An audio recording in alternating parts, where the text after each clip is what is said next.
All right, everybody, we are back with Cashflow Chronicles. Happy episode number 78. It is March 19, 2024. NVIDIA 888. Dutch Bros hanging out just below 34 bucks. SPY just over 51.50. Palantir still hanging out below 24 bucks. Google back up to the 140s. Amazon hanging out close to all-time highs. Bitcoin retracing about 13,000 from its all-time highs. Oil, West Texas Intermediate above 80 bucks a barrel, and natural gas is slightly rebounding, but still below $2 an MCF. Mr. Patel, it's very good to have you back. I know you were traveling, and I appreciate you running across the globe, but how are you doing otherwise? We don't need to dive into what you guys were talking about on FJ, but more than happy to if you would like. But very curious to see, how's the life of Chris? I'm just tired, man. Just need to figure that part of my life out. Just, more just figuring life out. So, just putting things into perspective. That's all. Yeah. Well, maybe this will help you. So I'm going to be switching roles at UDoc. Okay. And with that, that might mean, every couple months or weeks, I have to travel to an undisclosed European country. And it might be a little bit more or less difficult for me to meet for Cashflow Chronicles. So yeah, maybe that gives you a little bit of time back during those sorts of times. Yeah. But I know that a lot of people really appreciate what you do, and they have been asking like crazy. I don't know if you've been getting a lot of messages, but I keep getting a lot of messages being like, when are you and Mr. Patel getting back together? Because they really do appreciate the work that you're doing. Yeah. I think both of us, man, we really put it in there. So how's our portfolio doing? I actually it was down to about 2,100. So obviously Celsius was. I was gonna actually take a screenshot, but my phone is dead. And so I have the 2-factor authentication. But if I remember correctly, man, I mean, overall it's doing well. We did buy some more BPYPM. I forget what I think we just had some leftover cash, a couple $100 cash. So we bought more BPYPM. Celsius is kind of retraced a little bit, but we're still up massively on that. Triple Qs was still up. So I think overall the portfolio is doing pretty well. The only things that I think were dragging was Rocket Lab is in the low 4s. And so that one, unfortunately, is kind of dragging there. But other than that, I think everything else, even Dutch Bros is up.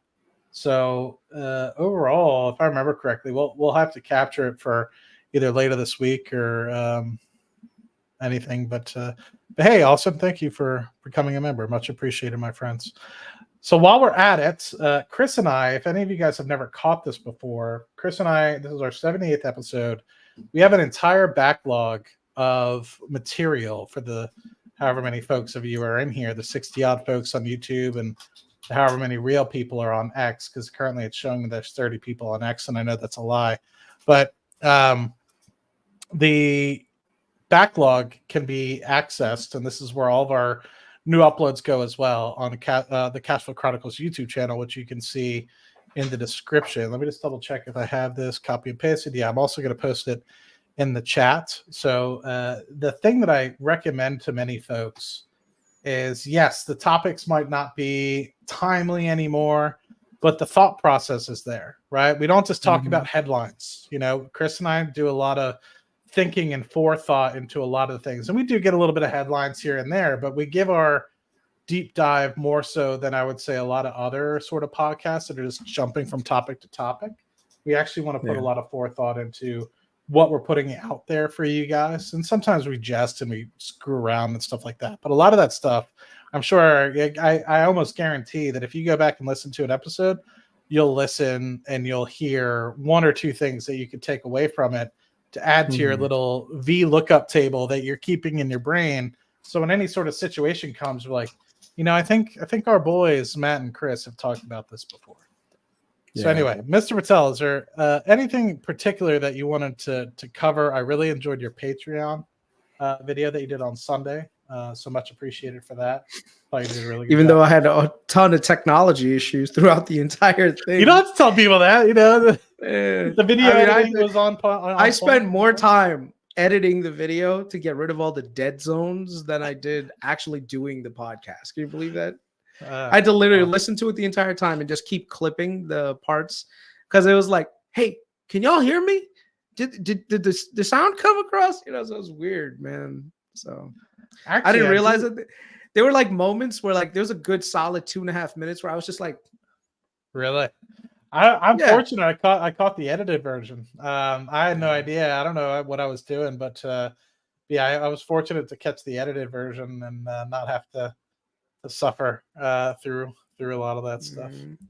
Yeah. So there are a few questions I have for you. So Dutch Bros, they're opening up in Georgia, which is pretty cool. It's actually not far from you. They're building it like a strip mall. Have you seen any or rumblings or anything like that near Hotlanta, and if there's any others showing up, or is that kind of the first one? I know I posted it. I think it's the other day.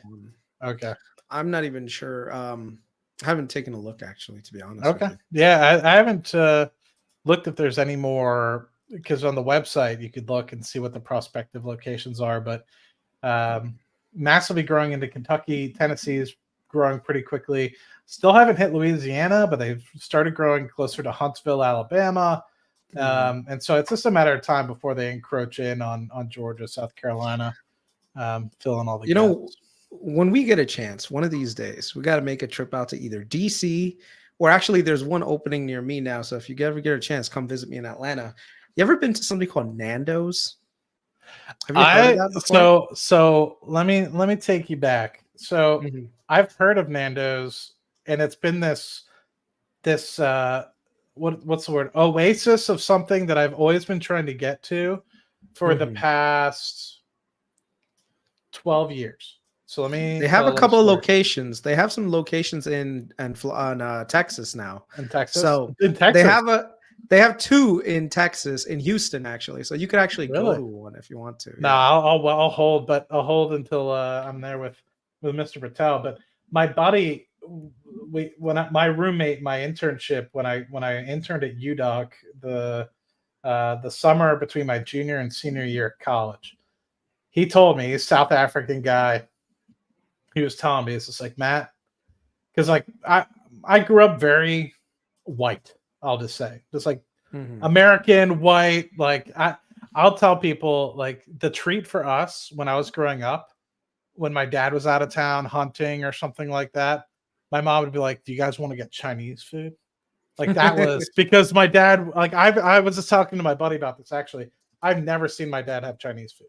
I've never seen my dad have Indian food. I've never seen, so you know, and I don't think I ever saw, I saw him drink water one time. This guy was either drinking a beer or like having an iced tea or something like that. Wasn't a water drinker anyway. So he was just a good old cold-blooded American. But so I'm going to ask you a really weird question that I've never really asked. What do white people eat daily? Like, what do y'all eat regularly? I know that sounds really stupid. For me, what it was, it was chicken, frozen vegetables. Like what? First of all, what kind of chicken? Like grilled chicken? It was this oven baked chicken, maybe shake and bake. Really? That's it? Yeah, a lot of hot sauce. I don't know. We would do a lot of, on the summers, it was like one out of every 2 days or every 3 days. It was mostly like hot dogs, hamburgers, and then other times it'd be grilled chicken on the grill, stuffed peppers, stew. What else? I'm trying to think what other leftovers. Breakfast for dinner sometimes with just eggs, bacon. Let's see, what else? So rare occasion, my mom would make mac and cheese. Sometimes some lasagna. My mom's lasagna was actually pretty good. Stuffed shells. So she would just buy the shells, and then she would buy like some sausage, some cheese, ricotta cheese. Mom wasn't bad. She did a good job, even though she worked pretty much full time. Like after I was like 6 or 7, she started working full time so that we could all go to college. And that's the best gift my parents ever gave me, was a free college education, and really catapulted me. Very grateful for that. But anyway, I'm actually curious. Did you have like a very traditional like Indian Indian. upbringing. Yeah. Yeah. Yeah. We ate Indian food every day, all day. Every day? Indian food every day. Well, I mean, But you guys aren't vegetarians though, right? my parents are vegetarian. Yeah. Are So they? I was Egg or vegetarian no for the egg? majority. Eggs, but that's the funny thing. My mom made eggs, but she never ate eggs. My dad ate eggs. So it was a very weird thing. Like growing up, I didn't eat a lot of meat, but when I joined the army, it kind of like you didn't I have a have lot to. of options. So Yeah. I was like, all right, this is amazing. And eventually one day I discovered chicken, and bro, once you've had chicken, it's hard to get off. I think it's So pretty fucking good. so Oh after shit. that, Look yeah. at this. Gifted 10 So, members. That's awesome, man. Much thanks, appreciated. Hail the Great. Appreciate Yeah, that, that's man. great. That's awesome. I much Yeah. appreciate that. I think that's the Yeah. first time somebody's ever gifted on the channel, so that's much appreciated. Yeah. That's awesome, man. Well, I heard you say some stuff, and I think that's actually on Finance Junkies and talking a little bit about portfolio management, really. And it's actually part of what I'm going to be transitioning to at UDOC. But my question to you is like, as your portfolio matures, right, and as its value grows, and as you kind of move into a different phase of your life, I feel like a lot of people don't recognize that once you're in the game for a while, things change up. Like right now, as you're younger, like I'm 32, I think I'm 32. Maybe I'm gonna be 34. You don't know how old you are? I think I'm 32 right now, and I think I'm gonna be 33. Yeah, I'm gonna be 33 because I was born in 91. Okay, very good. Okay. So I'm gonna be 33. Like I'm like the reason why I moved. So to give everyone I guess like a pullback. Before I was in Trinidad and everything like that, and this was 2019 time period. I was probably 4 or 5 years into my career. I was very heavily focused on dividend investing. I was at that point 3 years removed from a lot of layoffs in the oil industry. And so I was very much like, I'm never going to be caught without an income. So I was very dividend focused to my detriment, right? To the point where I was just like, I don't care about total returns. I care about the income that's coming in. And then I started getting to the place where in 2019, it was like in the 5-figure range where I was getting, I could see the close path. And then by the time I got back from Trinidad, it was like mid 2020, early 2021. It was like the dividends had grown to over $20,000 a year, right? So I was just like, damn. And at this point, I'd already started investing in things like Google and Bitcoin and some small growth stuff because that was just the flavor of the week, when Bitcoin, or sorry, no, when the pandemic was going on. So did Boss Lady just get home? Yeah. Sorry. No, you're good. You're good. So basically I made the decision to like stop focusing so much on dividends, move towards a growth portfolio, and that's worked out extremely handsomely for me. I've been able to grow the portfolio almost like 3.5 times compared to where I was prior to the pandemic. In probably, what is that, 5 years? So pretty good in that respect. It's going to be much harder to do something like that in the future because obviously the number is bigger. But even if I can compound still at like 15%, which would still be a tall order, but I would do really, really well. But the thought process is like once you get to a place where you're probably starting to look at, it's like I just need somewhere I can park a certain amount of money to guarantee that it never goes to zero, and I get a little bit of love from it every quarter or month. Just make sure I'm good. And I might have my little 20% of my portfolio over here where I can gamble and play whatever options or plays that I want, but it's never going to ruin what I have, right? The things that I've kind of conquered. And I guess my question is like, how do you see the transition through life? I mean, you're still relatively young, but like I know you're trying to start to think about phasing into that part of your life where you're like, let me just park this money over here, never touch it. It's my safe haven. And then I still have this little nest thing over here that I can fool around with. How are you approaching that? And I know I have some more insights because I'm part of the Patreon and you reveal a little bit more, but I guess at a high level, how are you kind of thinking about that? I mean, at this point, I am trying to de-stress away from as many things as possible, I suppose, And the way to do that is by having some safer, secure, the thing is, right now, there are opportunities in this market. I was actually talking to someone about this earlier today. I was actually talking to our friend Michael Wilder about it. Basically, that eventually everyone should create a dividend portfolio to some degree so that this way we can keep making money. Now, the thing is, if you time it right, there are opportunities in this market where you can actually get both capital appreciation and dividends, and a really healthy dividend, because of just how the nature of interest rates are and just kind of throwing things off a little bit, right? And now my portfolio is built out to the point where now I'm not, let's just say I'm okay, and I can accept a 10% per year growth rate, which is, what the S&P can deliver. One of the mistakes that not mistakes, but one of the things that I see is a lot of people are like, oh, you should just buy VT and that's it.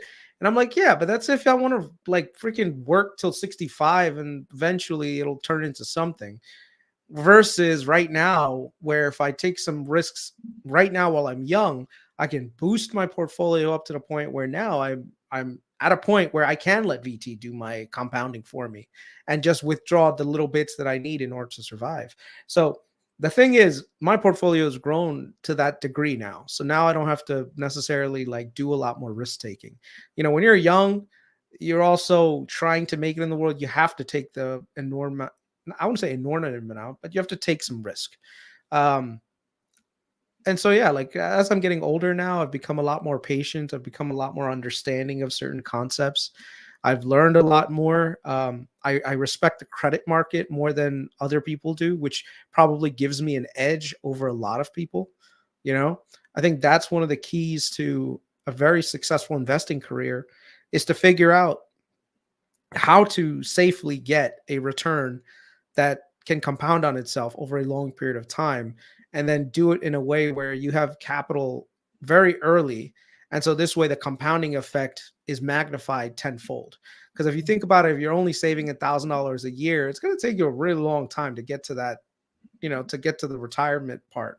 But if you start off with, 10,000, it turns into 100, and then it turns into 1,000,000. Once you get to that million, bro, you're literally just riding on easy streak after that. The level of compounding that happens after even $100,000 is just amazing. So, I mean, you probably seen it in your portfolio, right? Where the amount of time that it took you to go from single digits to 6 digits was hard, but then 6 digits to 7 wasn't that bad, right? Or no, I mean, it felt like a while for me to get to 100. And then, so I'll just be blunt.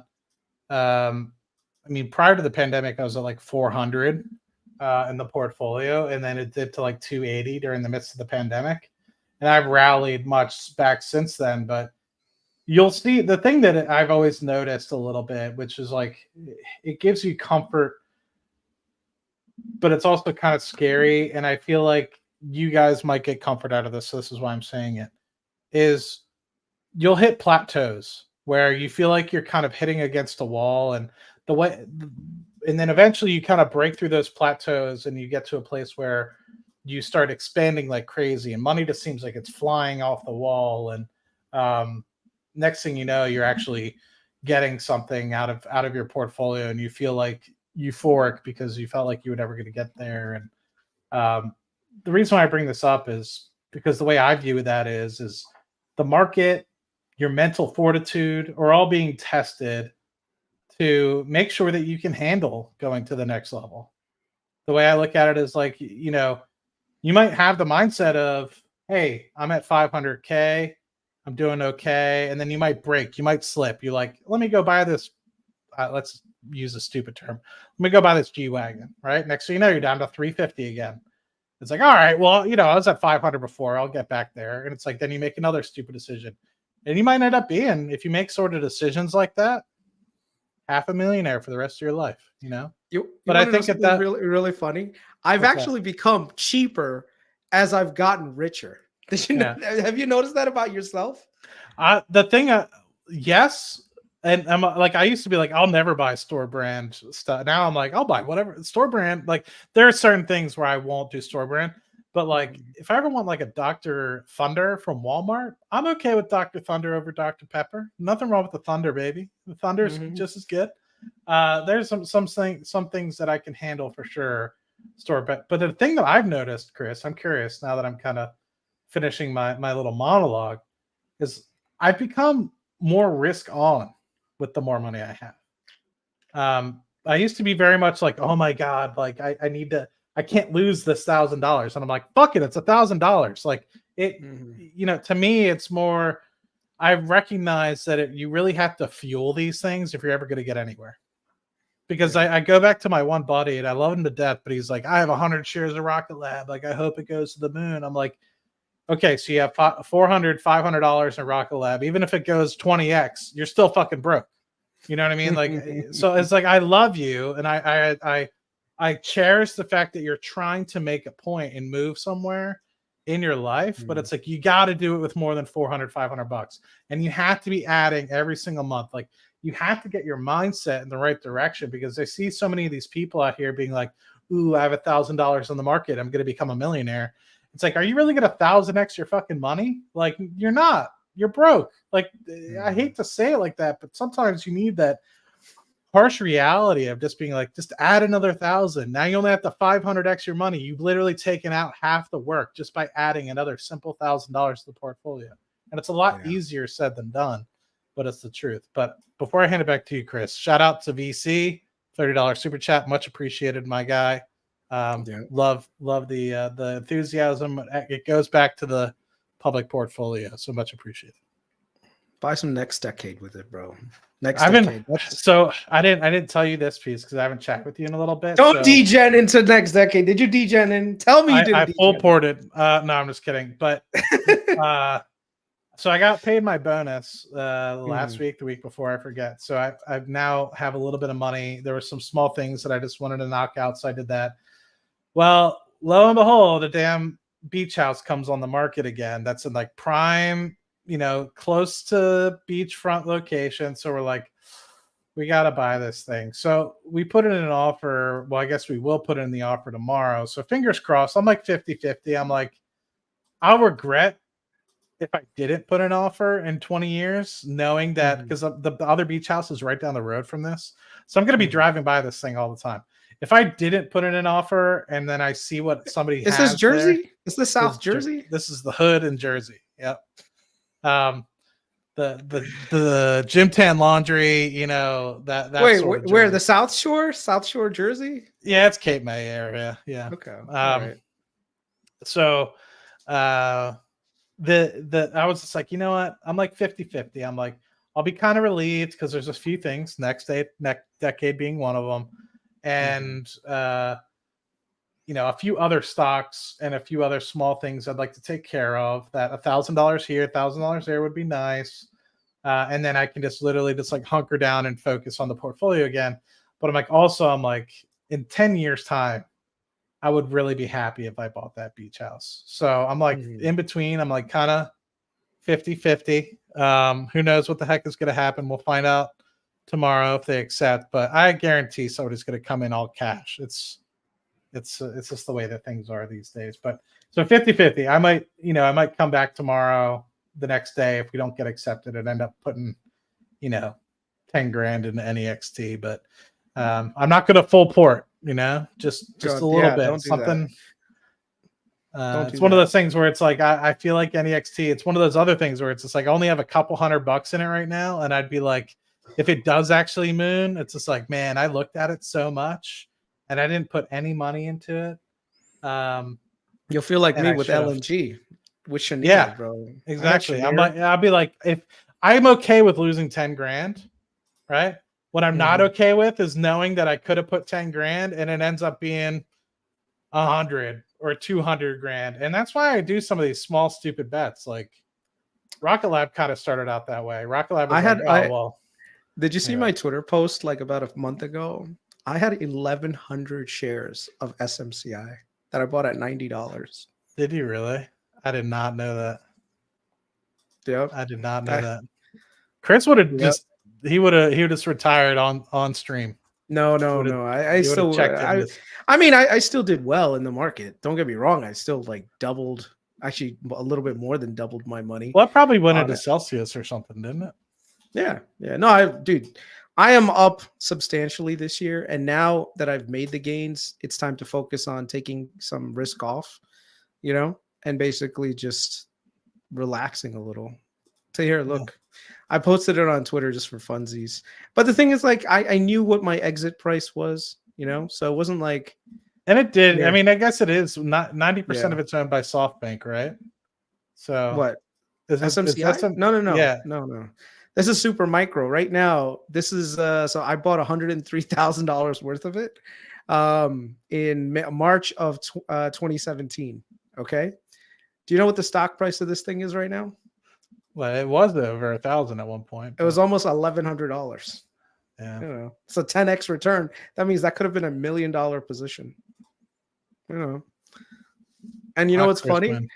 The boss lady, I actually bought 10 leap contracts on SMCI on my wife's portfolio that I sold early as well. So I've had plenty of these, like, I could have been uber wealthy moments. I had AMD at one point for like $10. I had like 1,000 shares. Like, this is like way back in the day, so imagine what it is now. So, Yeah, sometimes that's why I Larry Fink entered the chat. That's sometimes one of the reasons why I'm like, why sell some of these things? There's a reason to sell, right? What's your biggest regret selling?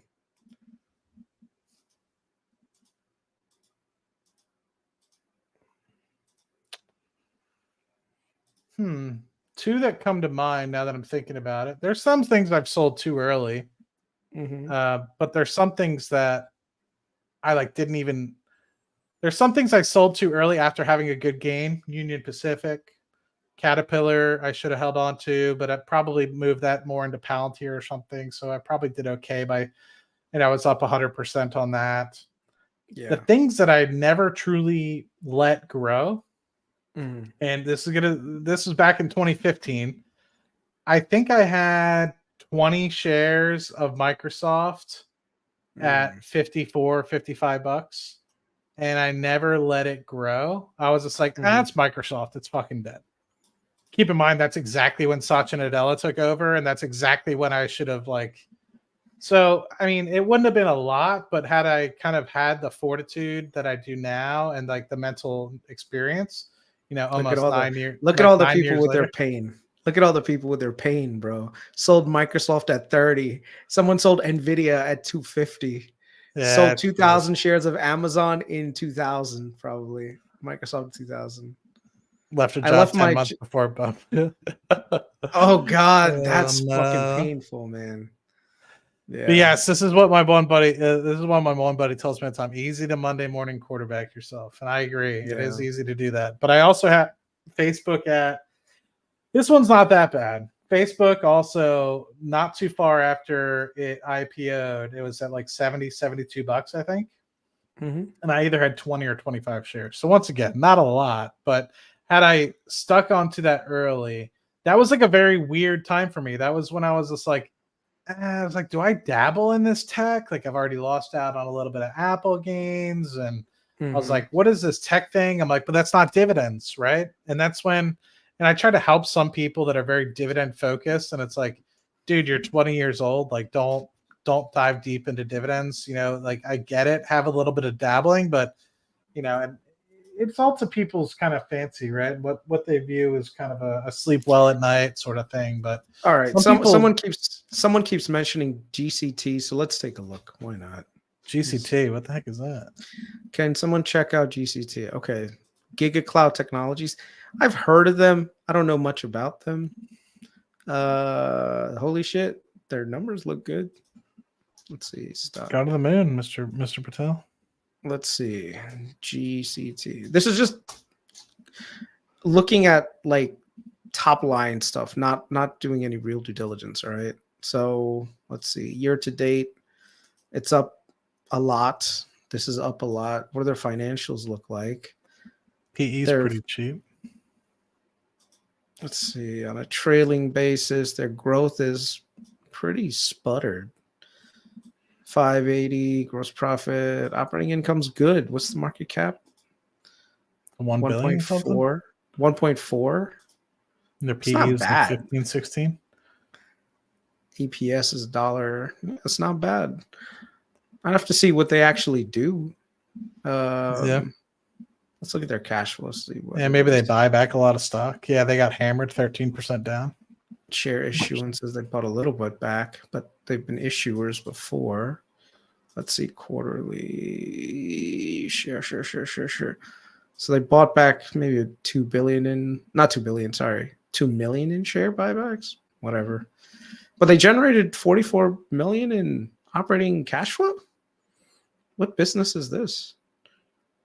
That's really good free cash flow margins, but is it consistent? Can they maintain that? They accelerated their growth last quarter to 40, so they nearly doubled their earnings year over year. Their net income growth is good because it's starting to get up there, but yeah, I'll take a look. Could be something. You know. Could be. Yeah. Could be. There's only one problem, though. I see it's based in Hong Kong, which means that it's probably got Chinese influence in it too. So I wonder if it's a VIE. What is it? Not variable interest entity. What does the V stand for? Let's see. Maybe it is variable interest entity.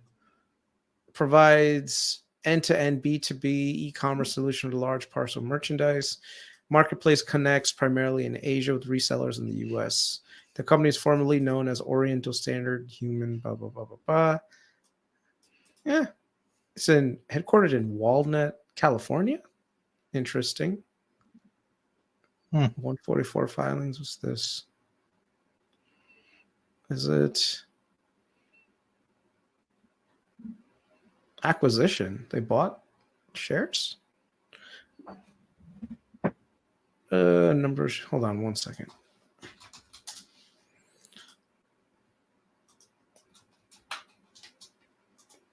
Oh, I'm sorry. I'm looking at the wrong screen here.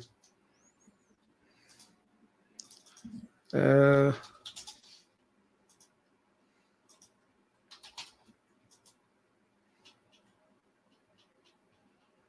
they don't have any insider things on here. Let's see. SEC filings. Mr. Patel. The myth, the legend. Okay, so here's their filings. Director. Did they just have insider sales? Common. Looks like they sold. There's been some insider selling as of today. That's probably why they dumped a little bit. Yeah, they had some insider selling today, but I don't know. I'd have to take a look. But yeah, there was a significant amount of money that was sold by insiders today, actually. Yeah, founder shares. So security sold, and yeah, it's one of those companies that I've either had to dive deep and stumble upon it myself somehow, or be convinced because it's just something I don't know anything about. Yeah, this was the screen I was looking at. 1 second. This right here. This is their filing for this, a number of shares to be sold. So they sold 150. The funny thing is, like, is it to be sold? Yeah, it is. So they sold about 5 million in shares. Yeah, so they sold 5 million in shares, which is a significant amount. Yeah, that's probably why they took a dump today. Yeah, if the founder's selling. Yep. I don't know. Interesting. Well, I did hear you chat a little bit about the commercial stuff, so I'm excited to see what happens with that commercial real estate. Obviously, you talked a little bit about it on the Patreon. I'm kind of curious about, well, the one thing I did want to see about Celsius, not from a stock perspective, but I was telling you about Celsius Heat, which is like their performance drink, like 300 milligram caffeine. So it seems like they're changing up the kind of like marketing and stuff on it to be a little bit more like pre-workout oriented rather than like energy drink specific. So curious to see how that goes. I have a case of that coming. When is that? Tomorrow or Wednesday? Well, I guess tomorrow is Wednesday, so I guess tomorrow. And then trying to think what other topics I wanted to catch you on. Oh, I wanted to get your thoughts about Google. I'm not trying to put you on the spot here, but do you think it was? What do you think is causing this rapid turnaround in the price? Do you think it's just this conversation that they're having at Microsoft? Do you think Apple, many people? Apple. What it was, yeah, to fight with Microsoft.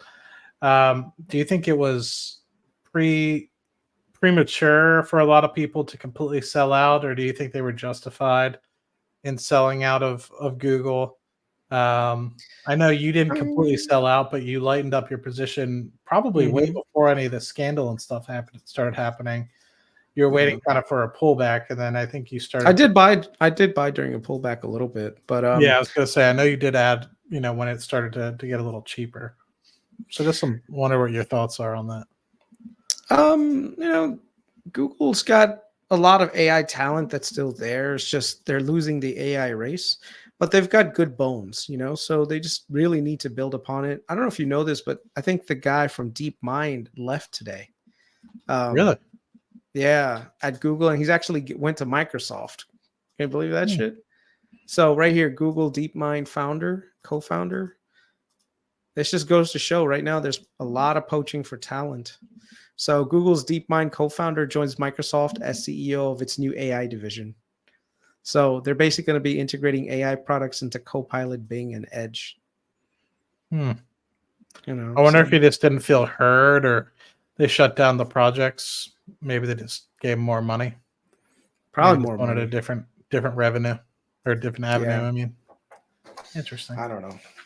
All right. Well, I don't want to hold you up tonight, brother. Yeah. Just good to be catching back up with you. And I guess just keep me in the know if you need to take a break or skip. But as always, it's a good time to chat. I'll be more rested tomorrow. I promise. Yeah. Trying to think if there was any last things, man. I mean, other than that, I guess people, if they have questions, just get them suited up for tomorrow. We'll have a good conversation, and much appreciated to have you on as always. And anybody that has yet to, please be sure. Let's just check our favorite YouTube channel here and see how close we are, because I know we were at about 970. We're at 975 right now, so fingers crossed that we can get this close to 1,000, and eventually, when people are meeting up with us, they'll be hopefully checking us on Cashflow Chronicles YouTube rather than this channel. So that way you can get your 50% and make sure that you have access to everything. And if you want to delete everything, you can do that too. But it'll be good for us. We'll look at it 10 years from now. We can just go back and just check it, and see like, oh, remember we said next decade, and now we're flying a private jet. So, I mean, I don't know if I have that private jet money, but you're getting close with some. In 10 years, 10 years, man. 10 years. You'll get there. You're already buying beach houses in Jersey, man. You'll get there. Don't worry. You got time. I'll sell the beach houses in 10 years to. Oh, you got some Celsius calls, right? You should be okay. That's right? True. Yeah. I do need to roll those, but I'm waiting for the June's to open up. Which ones did you sell? Like I sold the April 2675s like a dumbass. Ooh. So I've just been hanging out waiting for a slow roll, and now it's like the break even's like, well, I don't know what it is. I didn't check today, but I know we pulled back a little bit. But I think I'll end up being okay. Because it's April 2024's, right? So it's like I can just slowly roll it out over time, and I think it'll get to the place where I'll slowly chip away at whatever's there. Because the thing that's nice is a lot of people don't understand this, but when you roll out, right? Because you generally speaking keep the same You can accept the loss and just like to keep the shares, but I don't like to do that. I like to make sure that I don't lose any premium as I roll out. And so for me, when you roll out, if you're keeping the same premium, you're raising your break even on everything as you roll out. So for example, I was like, well, I could roll this out and the break even would be $95, but I was like, it's too early to roll out. Plus, I'd rather have a June. I didn't want to go all the way out to July because I think that was what was showing up. It was like from May 17th to the July contracts. And I was like, I don't want to jump June. I was like, May, it's not giving me much optionality as of yet. I was like, and then if I ride for May, then I'm going to be sitting there for another 2 to 3 weeks. So I was like, let me wait for the Junes to show up. So by end of next week, I anticipate we're going to see the June start to show up. If not, maybe the week after. And then I'll roll. I'll probably get it closer to 80, 82 and a half. And that'll be probably another place where I can just hang out. And then eventually I'll get it closer to the break even in the low to high 100s. And then eventually I'll work myself out of it. But I literally have 18 months to work myself out of that and continue to chip away at the original contract prices, because I'm up over 100% on those original $50 calls. And I'm not that far down on. Should have got the 65s, man. You should have got the 65s. Those are the ones that those are the ones, bro. And the 75s. Those were good too at a price. Yeah, so. I didn't do double down as much. I honestly thought I had a little bit more time. I thought I had until 1Q. I thought that the seasonality piece was really going to be a factor. And my thought was I would continue to accumulate. And really, I thought it would really start to take off this year because of the global expansion and stuff like that. So I was just a little bit surprised. But hey, I mean, we don't have an earnings call that far away. I'm sure May will be a good time, and we'll see what happens with it. Yep. So, all right, man. All right, my brother. I will talk to you tomorrow. Don't do anything I wouldn't do. All right. Later, dude. Thanks all. Bye-bye.